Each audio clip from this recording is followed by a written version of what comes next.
good day, everyone, from the east to the west side of the world. We hope that all of you are having a good time. I hope that these seminars are very, beneficial to every medical physicist around the world. In an effort to engage the related companies and industries in our profession, we, as IOMP, are doing this presentation to invite our corporate members to tell us about their latest technologies in the medical physics field. Why? Because we want to improve our diagnosis and treatment of cancer disease, so that for our patients to have a safety and the latest technology services to them. So we both, as industrial companies and as profession, we both share the same outcomes. So today we have two Alexes with two big companies, and they will present to us two QA topics related to medical physics in the radiation therapy field. Without any further ado, I will ask if our president, John Damilakis, will say a few words to you around the world. John? Thank you, Ibrahim. Just for the interest of time, just welcome everybody.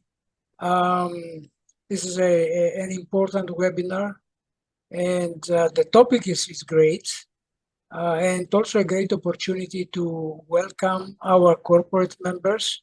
So also from my side, without any further ado, I would like to welcome all participants and our distinguished speakers. And thanks to you, Ibrahim, for organizing and moderating this webinar, and to Magdalena behind the scenes, who is always very,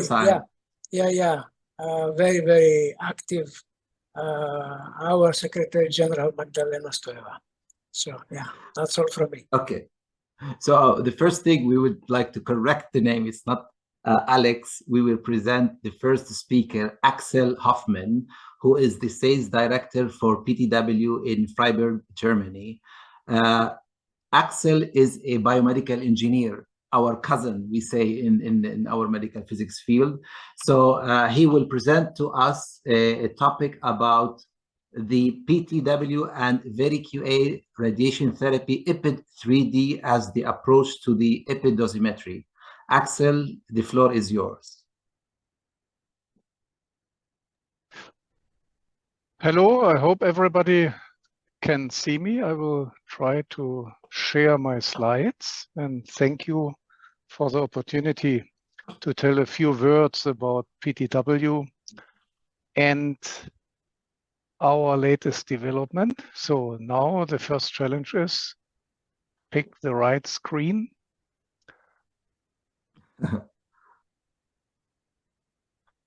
And I believe this is the presenter mode. I hope so.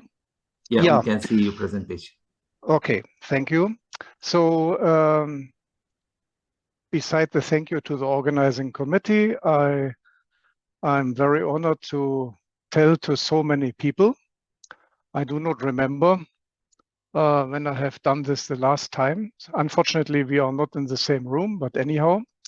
And my presentation consists of two parts. One introduction of PTW, because this is also the webinar where the company presents itself a little bit, and then the EPID dosimetry. So welcome to PTW.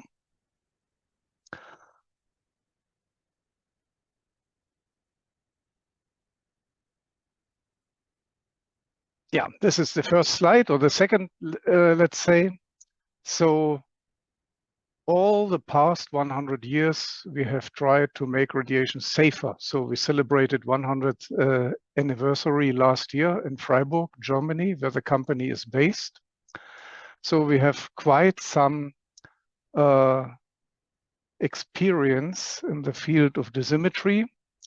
And who are we? 100 years old, around 65 million euros of turnover. So we are a little bit big, I would say, not so big, still an independent company.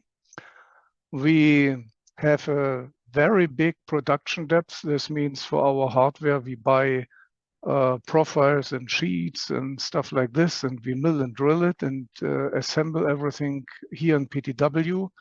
We develop in-house and we market and distribute our products on our own. We have 3 manufacturing sites, 2 here in Freiburg and 1 near Nuremberg, all in Germany. Yeah, we have more than 400 employees worldwide, and we maintain a business dosimetry school, and we have had so far 1,200 attendees.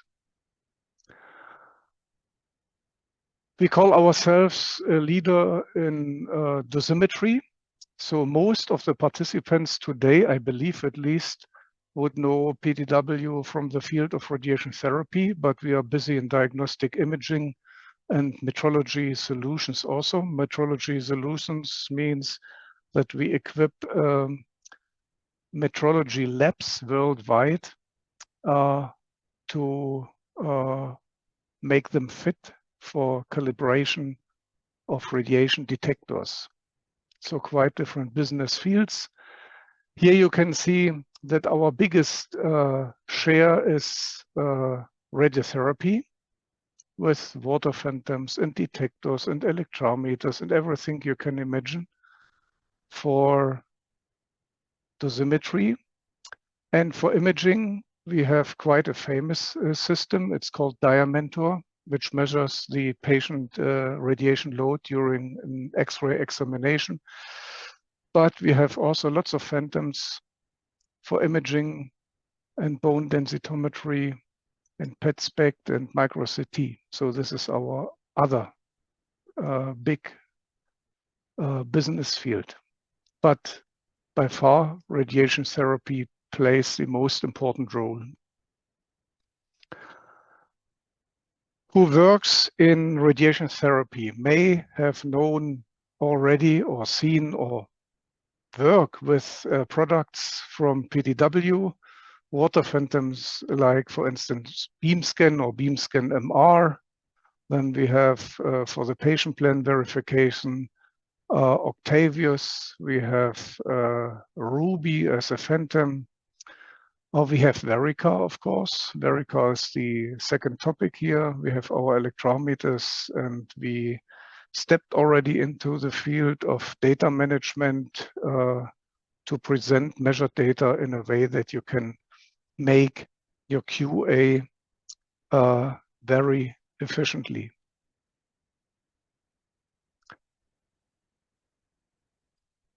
Our products are used all over the world. This is not a wonder since we have been in the market for quite a while. And again, here are some pictures of our products which you have seen or which you even use in your hospital. By the way, we started especially with detectors. So 30, 40, 50 years ago, PTW was especially famous for radiation detectors, but of course we do complete systems.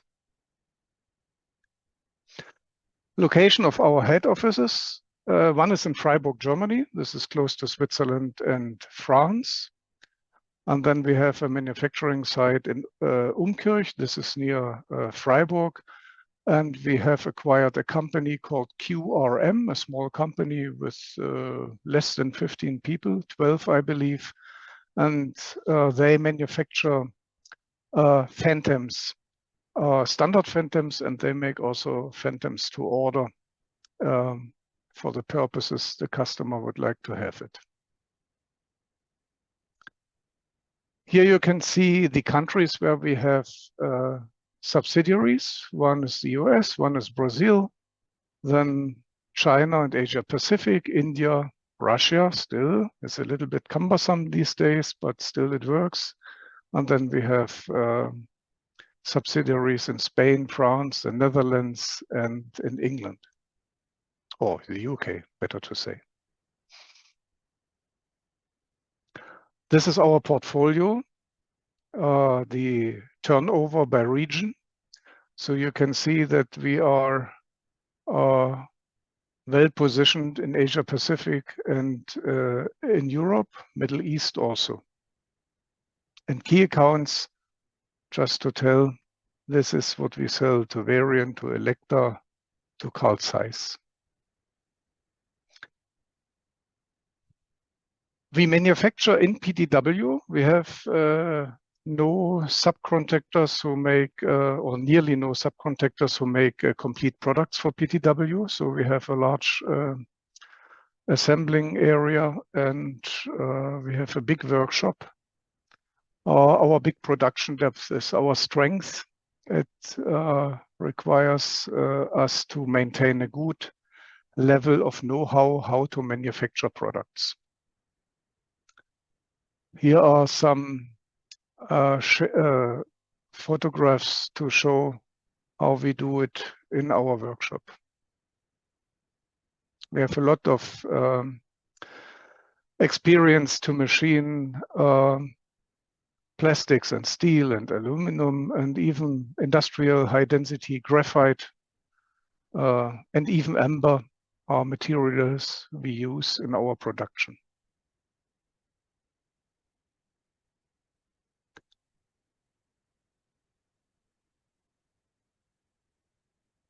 So we increased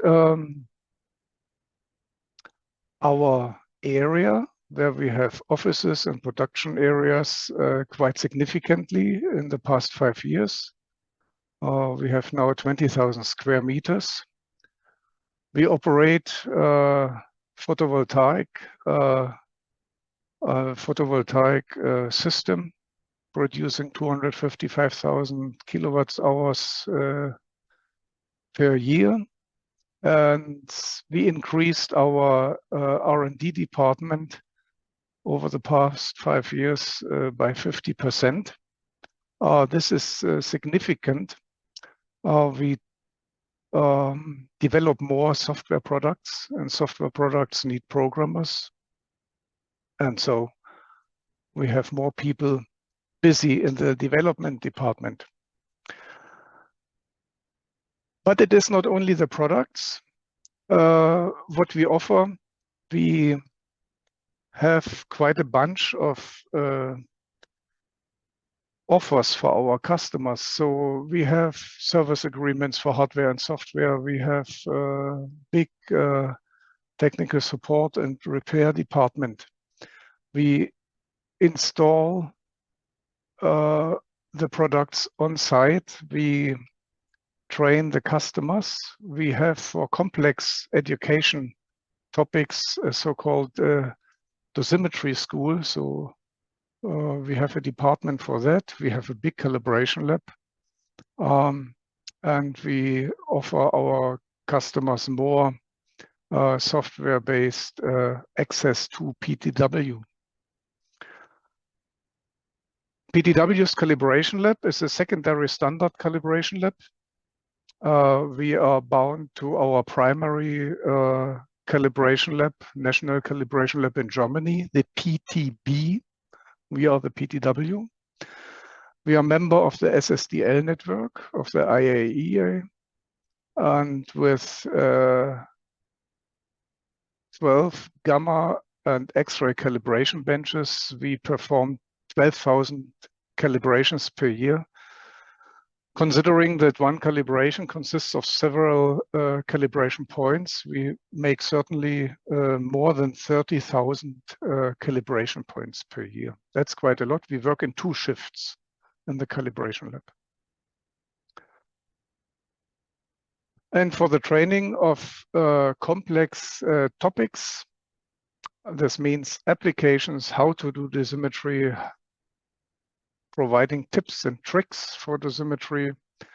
We maintain a dosimetry school, and we have made more than 100 courses, and we reached out to more than 1,200 professionals in the past 5 years.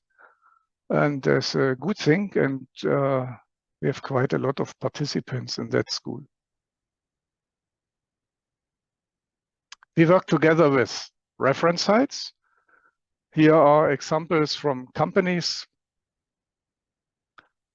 All of them you certainly know. And we work together with quite a number of hospitals. Here's a selection of hospitals we work together with. It's practically all over the world, and it's only a selection, what you can see here.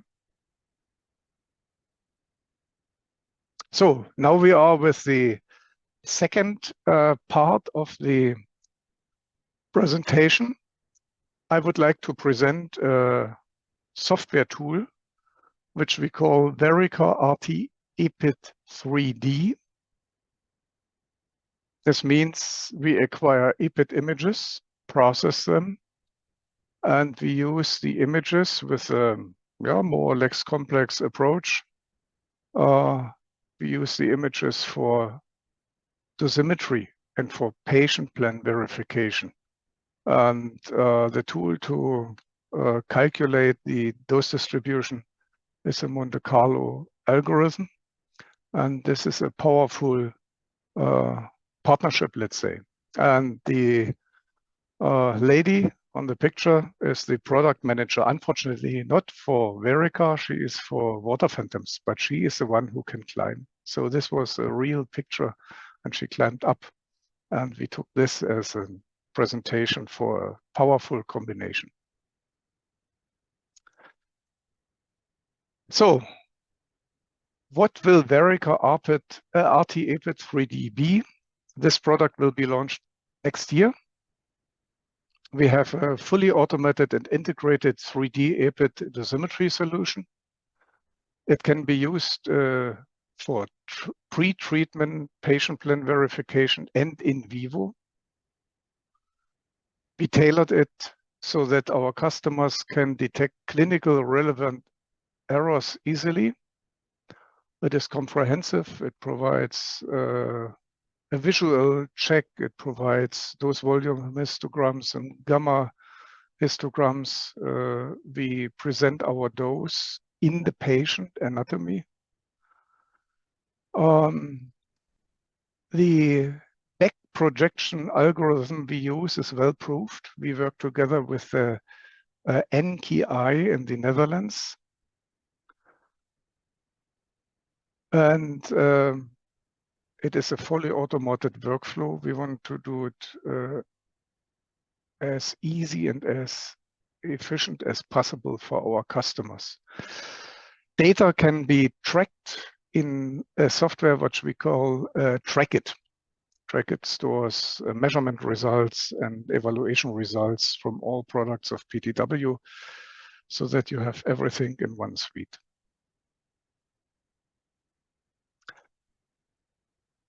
The process is practically very simple. We acquire the background images via interfaces. Then we calculate, of course, a lot, because the images from the EPID cannot be used as the raw data as they are. They have to be calculated, or on the base of these data, we calculate our dose comparison. We present the results in the software, or if you let the test run automatically, you get an email notification. You can approve the results and you can document the results. So this is the idea. So a very big part of VERIQA is to make it automatic, or to get the results automatically. So you log in, you see it's browser-based. You can access recent plans automatically. This is how it comes up. You see all the plans recently done. You can pick the plan you want to evaluate. You can also go to patients and retrieve plans from a patient. And the green and yellow and red fields is, of course, the result of plants which passed or where they are near to the warning level, then it's yellow, or if they failed, you get a red warning.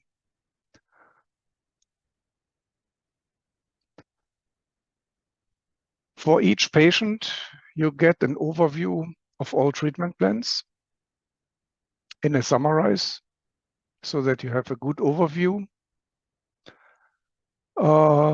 You can pick specific results and sort it by pre-treatment and treatment verifications. And in the task overview, you get information about the complete treatment course. So this is a quick and easy access to the information you need. So you can already guess that VERIQA EPID 3D provides a very time-efficient possibility to check treatment plans. So this we do with dose volume histograms. This is standard, of course. You get also if you want, a review of the parameters used for the dose volume histograms. You can approve plans also by gamma evaluation. You can check this for different regions of interest.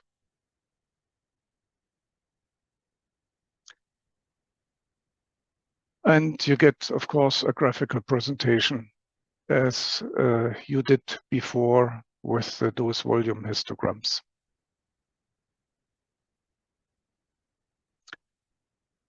You can visualize the dose distributions and gamma evaluations directly in on the patient anatomy.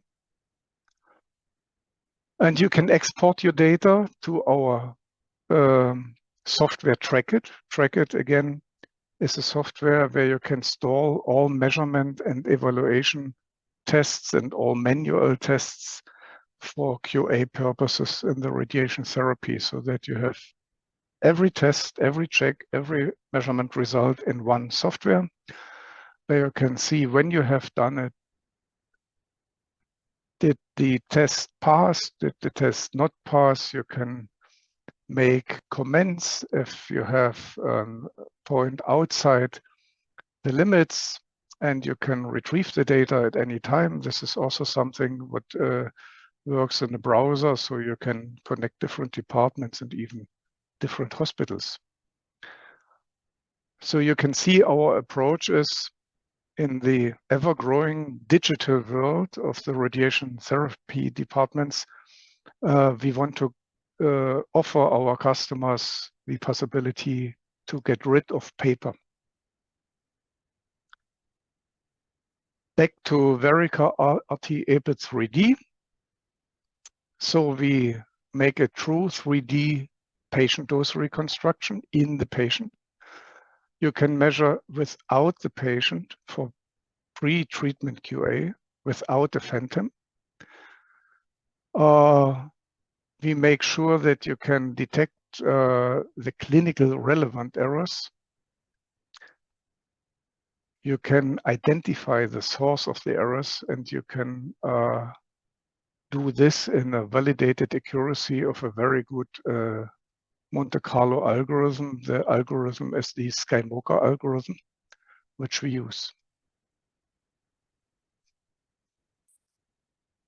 There was a good question of customers if you compare VERIQA RT EPID 3D to our measurement tool Octavius. Is it same?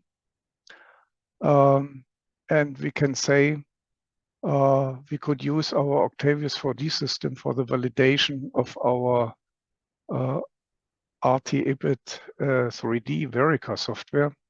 So there's a good combination of both of it. Most customers have both. And we can also say that we have big confidence into this tool, because this procedure and the algorithms and the experience started already in 2005 in the National Cancer Institute in the Netherlands. 75,000 treatments were verified by them. 50,000 patients were treated, while the plans were verified by EPID dosimetry. And they were able to replace the measurement with equipment, and they can save beam time and time by using EPID dosimetry. And so they save 80% of the time they needed before for the quality assurance. So Dr. Mans thinks that VERIQA is like a Swiss Army knife. It delivers fast evaluation of plans, and very big supporter and developer of the system, Igor, says that the back projection of the dose into the patient anatomy is one of the most important things. So, and here we are already at the end of my presentation. If you need more information, you can ask questions, of course, or you visit our website, or you contact your local partner. Thank you, Axel, for this presentation, which includes introduction about PTW, a very big company, 100-year-old company. Thank you very much. We will keep the questions till the end. And this is a reminder, please write your questions in the Q&A section so that we can hopefully try to answer the most questions as we have time. And now we continue with the second presentation with Alexander Pegram, who is a medical physicist by profession and who joined RadFormation company, and he is the product manager of RadMachine. And Alex will talk to us about the optimizing cancer care with the efficient QA tool. Alex, the floor is yours. All right, thank you very much, and thank you for having me. Let's just make sure everybody can see my screen all right. Does it look good? All right, yes, wonderful. Yes. Thank you. Yes, so today I'll be discussing optimizing cancer care with efficient QA. As Ibrahim kindly said, I'm Alex Pegram, product manager for RadMachine here at RadFormation. And RadFormation is a company that you might know from our products like ClearCheck and AutoContour and ClearCalc, things like that. But we've recently ventured out into the QA space. And so as a product manager of RadMachine, I'll be explaining how our product works and the kind of things we try to cover with it. But initially, how does quality assurance relate to quality care? That's kind of the transition I need to make here, is that quality assurance leads to quality care. So if you want to provide quality care, that requires the use of quality equipment. And so how can you ensure that your equipment is of a high quality? Well, a good QA program ensures the quality of the equipment being used by a couple of metrics. So a good QA program should be standardized, it should be accurate, it should be well communicated, and it should be reliable. These are some of the metrics we went by when we were developing RadMachine to ensure that we're meeting the needs of the customers and making sure that they're able to perform the work they need to perform accurately, safely, and reliably. So just some examples of standardization. There's a lot of methods of standardizing your quality assurance program. Obviously, scheduling is a really good one. So you need to be able to perform the quality assurance and the tests when you want to perform them. But you also need to make sure that you perform them at a timely manner when they're due. Make sure that things don't fall through the gap, especially as some of those cadences get elongated, right? Looking at quarterly, annual, biennial tests, you don't want those to fall through the gaps.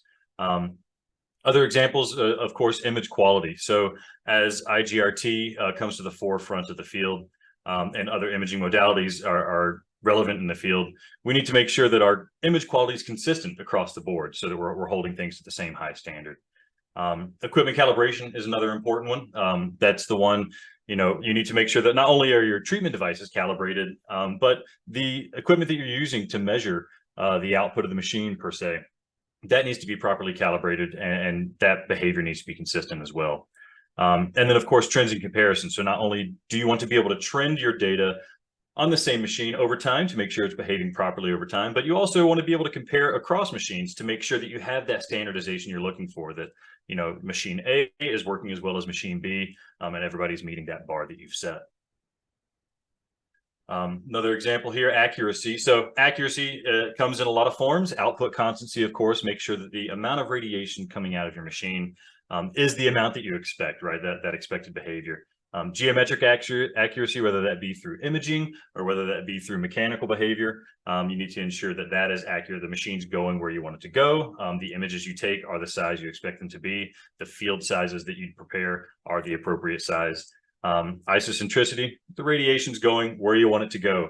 The machine's behaving consistently in that manner. And then of course, mechanical, whether that be the gantry rotating, or things such as the MLCs going to their correct positions, their planned positions. These are all things we need to be able to test. And if we achieve that level of accuracy, we get that high level of patient care. And a good QA program should be well communicated. So it's one of the issues in some clinics is that, say you have a failing test, if you don't have a proper line of communication, say daily QA fails, it can be inconsistent how that information gets relayed to the relevant parties. So you need to make sure you have a good communication method in place. Similarly, there needs to be proper communication about what tests are coming up, what tests might be overdue. So you don't want to miss a test and not know about it. You also want to be able to prepare yourself for the work that you have coming ahead of you. So you need communication regarding what assignments are coming up. And then another one, this was one of the most difficult ones for me when I was in the clinic, was service events and fault loggings. So service events, anytime the machine is being repaired, being worked on, that information needs to be tracked. And that information also needs to be communicated, whether it be through the engineer and the clinical staff or amongst the clinical staff, so they understand what's happening. Similarly with fault logs, it's not uncommon for a fault to be encountered during a treatment. That information needs to be recorded. And if that occurs, a fault occurs, it needs to be relayed to the proper team so they understand that, how can we get past this? How can we prevent this in the future? Is this indicative of an issue that we need to resolve? And with all of that and all of the tests you're performing, we of course want to record all of the work that we're doing. So whether that be in the database or whether that be in hard copy PDFs, spreadsheets, things like that. So you want to have automatic report generation, automatic emails sent so that this data is recorded, it's shared, and it's easy to access. And then in terms of reliability, here at RadFormation, we really think automation is a powerful tool. It helps to eliminate that human error element that can crop up sometimes. So we try to promote automation in that sense. So that allows you to apply that consistency across the board. Your image analysis tests are going to be performed the same way every time so that you can trust the results, especially in comparison with other results. But reliability also comes in terms of security and access. So you want to make sure that your data is easily accessible by you, but not easily accessible by just anyone. But similarly, you also want to make sure that your data is easily accessible by you in the future. So any data that you've input, you want to be able to call that down at any point, whether it be 1 year in the past, 2 years in the past. You always have to go digging back to try to find the old information. But reliability also comes along with transparency and documentation. So the last thing that needs to happen is a test being performed and you're not sure exactly what happened with that test. So it's important to allow transparency for you to understand, what's going on under the hood, and then documentation to further clarify the information that's being presented to you. If you have any questions, you need to be able to do a quick and easy investigation to figure out exactly what's going on. And with that quick slideshow, that brings me to RadMachine. This is our consolidated cloud-based QA platform. This is designed to help you achieve these goals of high level of quality assurance, which leads to the high level of quality care. So I'm going to go ahead and click this link and take us to an instance of RadMachine. Ibrahim, if you can give me a nod, are you able to see my screen all right? All right, thank you very much. So yes, this is an instance of RadMachine I built up for this IOMP presentation. So RadMachine, it's cloud-based, it's browser-based. If you have a modern browser and access to the internet, you'll have access to your RadMachine instance. So I get to this one by just going to radmachine.radformation.com/IOMP, and customers will have their own specific URL that they'll be able to access the data from. So this is the dashboard you see when you log in, and you can see here we have a couple of devices that maybe I'm responsible for. I can see I have a main campus where I have a CT sim that maybe I'm performing some QA checks on. I have a LINAC 1 and a LINAC 2. And then at my satellite campus, I similarly have another CT sim and another LINAC that maybe I'm keeping track of. But you can also see at a glance for that communication that our LINAC 1, we have 2 daily tasks that are available to perform, and we have some weekly tasks that are upcoming and maybe some monthly work that I need to prepare for as well. But I also see at a glance that, hey, we've logged a service event recently, so if I need to review that, I can go into there. And I also have a couple of QA tasks here on LINAC 1 that I need to review. But I'll go ahead and jump into some of our daily QA tests so we can see how those work. So we see up top, the daily output check device. We support a multitude of daily output check devices, whether that be your daily QA3, your beam checkers, your MPC if you want to, and we can automatically grab those results and upload them into RadMachine so that you can easily review them wherever you are. But I'll first jump into our daily QA mechanical and safety checklist. So one important note about RadMachine is what you see here are examples. These are things we think would be useful for customers, so we can provide these with new customers, or provide these to new customers initially. But all of this can be customized as well, whether it be naming tests, how calculations are performed, how tests are organized. We really work with customers to build things out to give them an efficient workflow that's going to work for them. But here we have a daily mechanical and safety check. Right off the bat, we have our distance indicator, making sure that we're getting 100 centimeters when our ODI says 100. So I'm going to go ahead and type in a value. Maybe I took my measurement, looks a little bit long, but we get that immediate feedback letting us know whether something is passing or failing right out of the gate there. But if there are any questions about this test, maybe they want to see, what thresholds are we working with? They can click the name of the test, and we give you more information in terms of what your tolerance values are, what your reference values are. But the really nice piece is that you can include instructions on how to perform the test. So again, that communication that we're looking for, not only are we communicating the results of the test, but we're also communicating to the person performing the test how this QA is performed. So you can leave details of how to perform the test. If you have people rotating through machines, maybe they're a little bit rusty, they need a catch up there. You can also include images in this description as well. So they might see a picture of the setup so they can ensure they're performing the test properly. But in line with communication, let's say I did a measurement of my collimators and looks like they're a little bit large. So we have a warning sign there. I double check, I'm still getting that same result. As a person performing this QA, I might want to leave a comment, but I want to leave a comment and let somebody know that this is an issue. So I'll say, hey, please check the jaws before first patient today. All right, and so I'll leave that comment there before I submit. And of course, we have support for a multitude of test types. Here's some Boolean tests here. But again, nice communication here. If a test is failing and you want it to trigger this warning message, you get a nice message saying, do not treat, with these bright red banners letting you know that, hey, this is a critical test. We can't move forward unless this is resolved. But, okay, AV functionality, we plugged in the TV and the speakers, they're working now. We can move forward. And we'll go ahead and click yes through these. But what I'm going to do now is submit these QA results. And that's actually going to send me an email once I submit those results. So let me pop that email into my view here. All right. Can we see that screen, Ibrahim? All right. Yep. There's a new window. I want to make sure we could see the new window. Okay. Yeah, so this is an email that was sent 0 minutes ago from radformation.com. So you don't have to maintain your own email server. That'll be coming from us. But this is a nice piece of communication for us. It says, hey, this test, daily QA, mechanicals and safety, was performed on LINAC 1 at this date and time, performed by this person. Here's the test in question. We have a value that it's a little bit larger than what we expect. It's still within our tolerance values, or it's within, it's not failing, but it's just a warning value. But the comment left for me has come straight to me. So that way you don't have to worry about sticky notes. Nobody has to go hunting for the right person to get them to check this. The email can go to who you want it to go to. So it can communicate across the board, whether it be all the physicists in the department, all the therapists in the department, or specific people if you wish. So really opening that line of communication, making sure that problems get tackled quickly, swiftly, and accurately. All right. And then moving on, I'll go ahead and show a little bit of the daily QA here. So I have a recently run test. I'll go ahead and pull that up. So if I'm just reviewing this one, I can see what the results look like. Again, this data has been captured from a database, automatically uploaded into RadMachine, so you can review it for all your machines in one nice space. But of course, if the data is in the database, we can get that information to present to you here. So of course, we have things like machine serial number, device serial number, who performed the test, but really the important information such as the measured dose, axial symmetry, transverse symmetry, flatness, all the important things that you need to see. But looking at this measured dose, it's passing, but it looks a little bit low. We're expecting 100 and I'm getting 98.9. So maybe I want to see how that behaves over time. If I look to the right, I have a recent history here and I see some numbers going up and down, and I can click this little graph icon on the far right, and that's going to take me to our charting workspace where I can see a graph of this data over time. So it does seem to have a bit of variability along the expected value. So that might lead me to question, how is this device behaving? Do I need to, work consistently to get some better QA programs to have consistent measurements? Or does this device just need to be recalibrated or repaired in some capacity?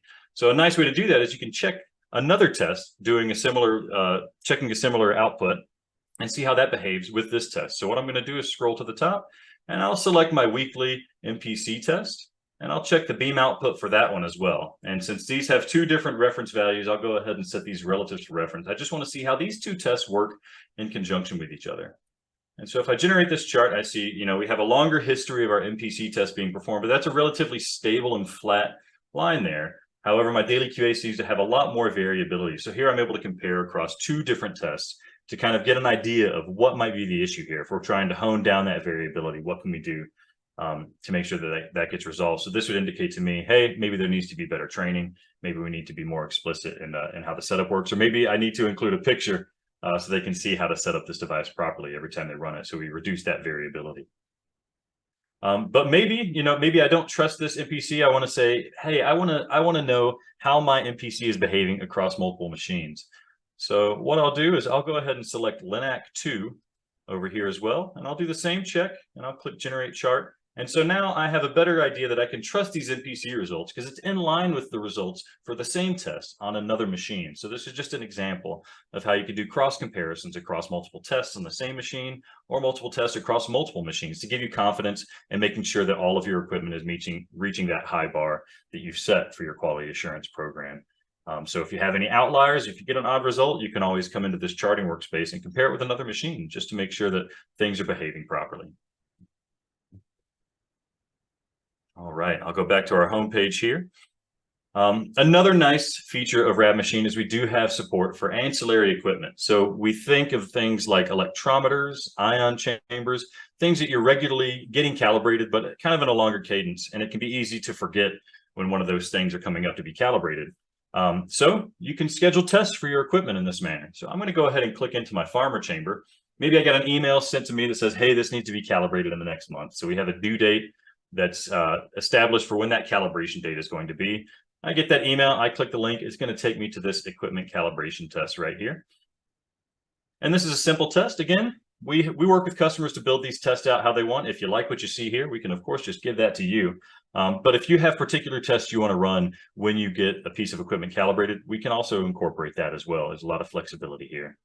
So right off the bat, pretty simple. Did you send it out to the calibration lab? And I'm going to say, yeah, I sent it out to the calibration lab.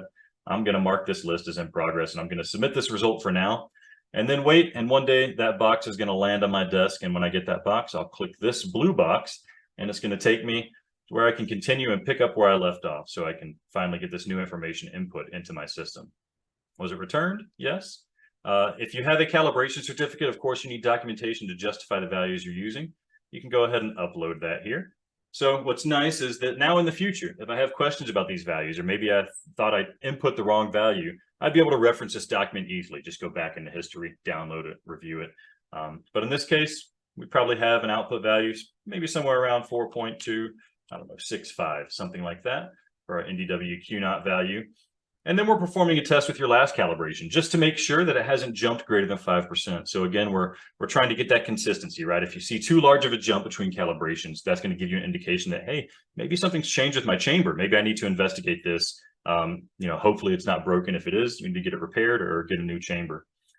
So nice little test that you can input here just to give you sanity checks, make sure things are behaving properly. And then down here, we have the option to say, hey, was this calibrated in conjunction with your electrometer? If so, we're going to go ahead and indicate a K-elect value of 1, but you can at least select the electrometer that you use in this case. So that's part of the record. What I'm going to do now is go ahead and set this status to reviewed. Once the status is reviewed, this new value is going to propagate to all of my tests so that I don't have to go update all my spreadsheets, update all the tests that I have in terms of output checks. So let me go back to my home page and jump into my monthly LINAC 1 test here. And I have a monthly LINAC output that I'm going to be performing soon. So let me click that. Now, because it is cloud-based, we're constantly trying to save your data in case you lose access to the internet or you inadvertently close a browser. So you can always recover a previous instance with all of the data that you've input. I'll go ahead and clear this one out and start from scratch. And so here we have an example of a monthly LINAC output. Now, this is one of the things that seems pretty consistent across sites, but we do know that there's a lot of variability in how people can perform these tests. So you can be consistent in your institution, but we really work with customers to make sure that how they're performing a monthly output is how our software is going to work with them. So I'll go ahead and select which chamber I'm using, and it's going to go ahead and report my up-to-date NDW Q0 value here. And I'll just indicate which electrometer I'm using, but we've pre-populated this K-elect because this was calibrated with an electrometer in conjunction. And now in this case, this is where we get to variability. Maybe you use solid water, maybe you use a 1D tank, maybe you're pulling values from TG51. In this case, we have solid water factors that we've applied to this machine. So we're just pulling those in from the last time we did an annual calibration. And I can type in temperature and pressure in this case. And it's going to calculate my PTP, my KTP value for me. And this is where some of the transparency comes in. I've used software in the past. I've had faulty spreadsheets in the past where I type in numbers and I get a really unexpected result and I didn't quite know where that value came from. But if you click the test, you can see how that calculation is performed. So I get a clear indication. Green letters here indicate that this came from a test prior. Pressure came from the pressure up here, and then we ran it through this equation. So it's really easy for you to double check yourself if you need to. If you don't trust the result, you need to verify that result yourself. You have that option here. And if you want to change how this equation's run, maybe you see a typo, you just click Edit Test on the right-hand side here, and you can just jump in here and edit the calculation as needed, and then move forward. All right, but with our setup in place, maybe I want to review my instructions again. I'll just click the name of this. And I can see, all right, align the monthly cube to the crosshair set to 100 SST. All right, and I can start taking some measurements. So I like to cheat a little bit. We have a recent history, so I know in the ballpark of what I'm looking for here. Let's say 16.25, 16.24, 16.23, and it looks like it's consistently going down. So maybe we need to add more data points to stabilize that. And we take some more measurements, 16.23. Okay, I'm starting to trust these results. It seems like it's stabilized. This is going to automatically take the mean. I can add more values as much as I want. I can remove them just as easily. And then here we're reporting out that solid water factor that we were using from our annual calibrations. And we're getting a dose per MU value right here. So it looks like it's a little bit hot. So right now our final output value is coming out at 1.015. So maybe we needed to slightly tune the machine, slightly adjust the machine. I can go ahead and take some post-adjustment readings, maybe something a bit colder, 16.2, we'll say 16.21. 16.215. Still a little bit too hot. Let's go ahead and drop it down a lot, 16.18. All right. And what you see is now that we've input this post-adjustment reading, it's updating the final output to use this adjusted value. So if you don't need to make an adjustment, you can, of course, just skip this test. But the flexibility of RAD machines allows you to include things like conditional logic if you want to say, hey, if they've input a value here, give us this result down below. If they haven't input the value, then ignore that result and use the previous result. So things like that allow for flexibility, allow for customization, which we work with customers, of course, to help them provide. And then I can move on to my next readings if I need to. But output is only one side of the coin. RAD machine also offers image analysis capability. So I can jump in here to my LINAC 1 and see all the tests available here. We have a whole list of tests, but I'll jump into my VMAT dose rate and gantry speed test. So this is a test that's testing, the modulation function of your machine, making sure that things are moving properly, you have the proper fluence pattern as expected. So if you don't want to set up automation, you can, of course, just drag and drop your images. So I'm going to go ahead and grab some images here. We need an open field and then the modulated field, and I can preview these to make sure they're looking appropriate. If you need to manipulate your images, we have tools on the right where you can crop them, rotate them, invert them, mirror them as needed. But I'm going to go ahead and click Go to Analysis. And I'm just going to click Analyze and use our default settings here. And so what this will do is go through the images, identify the relevant ROIs, and give us results for our analysis. And looking at this, maybe these ROIs look a bit too skinny for me, right? I want a bigger sampling area. And that's something I'd want to make sure everybody's doing the same way across all the machines. So what I can do is go back to my parameters here. And let's go ahead and make this a bit bigger. I'm going to use my raw pixel values in this case. I'll set the segment width to something 12, just a little bit wider, and maybe something just a little bit taller for us. And now if I click this button, it's going to lock in these parameters for the next time I run it. So again, applying that consistency to your QA program so that you know every time you run this image from here forward, unless you change this, it's going to apply these parameters so there's no human error if somebody's typing in these values. I can go ahead and click Analyze. And again, it's going to find the ROIs for me, and they're looking bigger, they're looking wider, and we get some better results down here. And then down below, we have our values being recorded. So we have a lot of values that are being evaluated, being delivered to you, but I really just pick out a handful that are relevant to me right there. We get our absolute mean deviation and max deviation, they're within spec. And so we're happy, we can move on. But one thing I'll note is while I've been doing this, I had a Winston Lutz test that was run in the background. So let me go ahead and jump into my review queue here and check my review QA queue. And I have a Winston Lutz test that was run 17 minutes ago. And so I'll go ahead and click into that. And so this is just an example of the automation. I didn't have to really interact with the software. The images were in a folder. They've been uploaded and analyzed, and we can see what these results look like. So of course, we get indication of how our gantry, EPID, collimator, couch, how that movement's affecting our Winston Lutz results. And we also have images indicating, how that's being displayed in the resultant images. But we have a test list down here giving us information about, the maximum 2D central axis BB distance, median 2D, the gantry 3D isocenter, all the information you're going to want for a Winston Lutz test. But we do see that we have a couple of failing and warning tests. And so, of course, I have emails being sent to me letting me know that, hey, you have a failing test and you need to investigate this. So let me go ahead and pull that one into the view here. And again, it's just letting me know all the stuff that's failed. So if you're relying on automation, it's important. You still have that communication. You'll get notifications when some of these tests have failed and they haven't worked properly. And so you don't have to trust that everything's working great. You can just get notifications when something's not behaving the way you expect it to behave. And you can easily go in there and review that information. All right, so you see a lot of tests here. One last thing I want to show is the flexibility of RadMachine. So we did have one customer in their region. They had a new regulation requiring them to evaluate their FFF fields. They needed to look at the off-axis intensity. So we didn't have any tests ready for them for that. So they reached out to us and we worked with them and built out a test. So here's a profile off-axis intensity test. This was just a test where you would upload your profile. So if you're taking profile measurements, you can drop those files into RadMachine, and of course, we'll be able to display those profiles for you. And if you have reference profiles, maybe commission data that you want to use, you can, of course, do comparison with those as well. But these are slightly different data sets, so I'll go ahead and stick with our profiles right here. But what we needed to do was evaluate not just the flatness, because that didn't mean too much for an FFF beam, but they wanted to see what the 7 centimeter on either side of the central axis was. So we loaded up their profiles, and just very simply, we take the reading at the 0 point right here. So just record that zero central axis reading, and then record the reading on either side 70 millimeters away, and then give us a ratio, the percent dose in plane and the percent dose cross plane. And so this is just an example of kind of that white glove service we provide.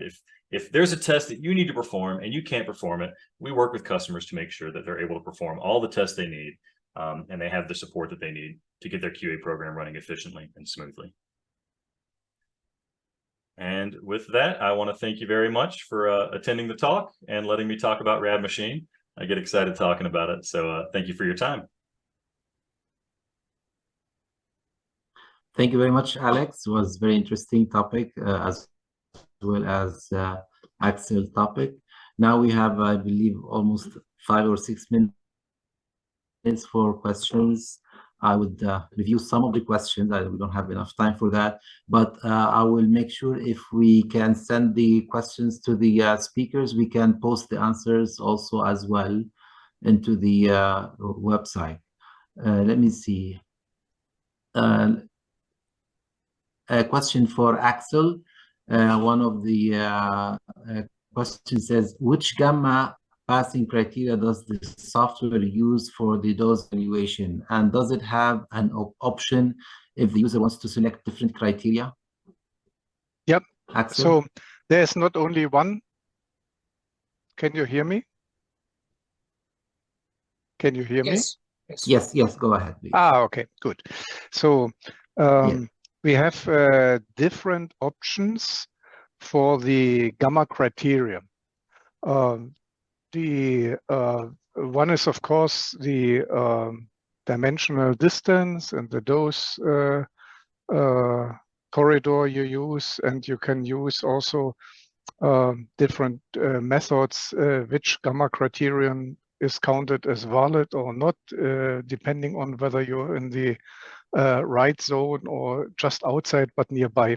So different things you can set.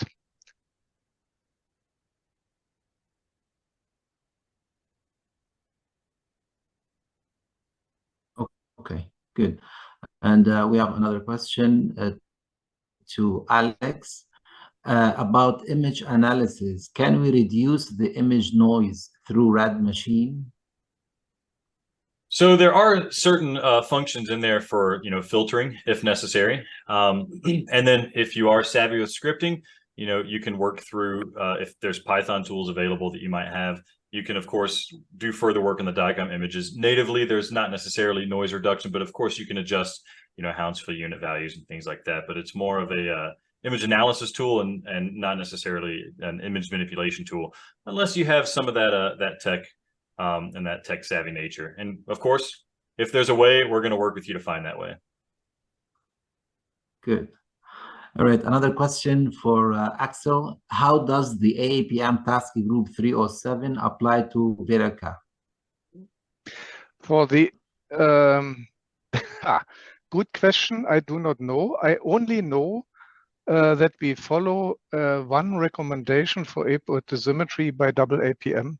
But I do not have the number available right now. Yeah, this is what I can say. So I have to give this we can answer always later. Yeah, we can always answer later. Okay, another question for Alex. Is it possible to have a QA data comparison between treatment planning system data, example the profiles and PDD, and a water tank data? Yes, for sure. So that is one.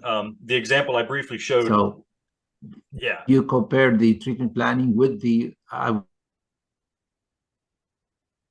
Yes. So if you want to upload your commissioned or your treatment planning profiles into RadMachine, that can be used as your reference data, or you can build your TPS as a piece of equipment in RadMachine and upload them in that manner, and then you can compare your measured profiles to your reference profiles if necessary.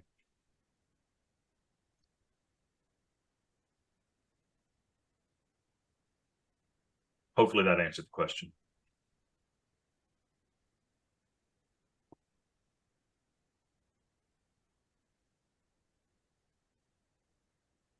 Yeah, I think I lost connection. Yes, go ahead, please, Alex. Oh, I mentioned, yes, you can, of course, upload the profiles as needed and make that comparison in the profile workspace.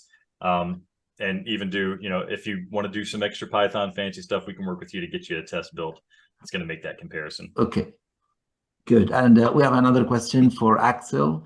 How do your system handle DICOM JPEG video images acquired for VMAT deliveries from a variant through beam units? What we are working on is interface which connects VERIQA directly to the variant system. And this works with the so-called kappa agreement, so that it is a verified and safe connection from VERIQA to the EPID images. This is what I can say. So there are different possibilities depending on the manufacturer of the LINAC to acquire them. They give you an interface which you connect to. Mm-hmm. Okay, we have a question for Alex. How is individual QA managed for each patient with VMAT or IMRT? Can we do like individual? Good question. Because it's cloud-based and we want to ensure integrity on that front, We don't necessarily go into the patient QA space with RadMachine, so it's primarily for equipment. It's primarily for your machine QA. Okay. And I think one more question. Is it for Axel, is it possible to correct for high densities such as bone in the 3D EPID based on Monte Carlo algorithm correction? Yes, we reconstruct our dose for in vivo and also for pre-treatment into the patient anatomy. And yes, we can do this. We use the CT images plus in connection the specific Monte Carlo algorithm, and you can do this also for high density organic material. What I do not know at the moment, if someone has an artificial bone, I don't know, but let's say for bones, yes. Yes. And the final question for Alex, which protocols you followed in, or do you have like a custom made, or is it for the customers you do which protocols that they want to use, either APM or maybe the DIN system? What do you say about that? Yeah, so initially we built out protocols, standard protocols for TG142 and MPPG-8A, but now we have an increasing footprint worldwide, and so we've built test lists to match protocols depending on the customer's needs. And if there's not one available, we certainly work with customers to build that. Oh, good. And I think there are many other questions, but we don't have enough time to answer these. So by the end, I would like to thank Alex and Axel for these two important presentations. And thank you for sharing your products with our audience, our medical physicists worldwide. And I believe many of us has worked with your products, and we're happy to see the advantage that we may use your technology in our treating patients to the best of our knowledge. Thank you very much. And I would say, if John, you have any last word to our speaker and our audience. Sure, John? Ibrahim, exceptional presentations on how the industry supports medical physicists and cancer care. The expertise of our speakers shed light on the crucial role that the industry, the business sector, plays in cancer care, in cancer treatment and support. Thank you, Axel and Alex, for sharing your knowledge, contributing to our understanding of this topic, this vital topic. And also many thanks to our great audience, more than 1,200 colleagues, for their active participation. Have a nice day. See you all next month at our next webinar on nuclear medicine.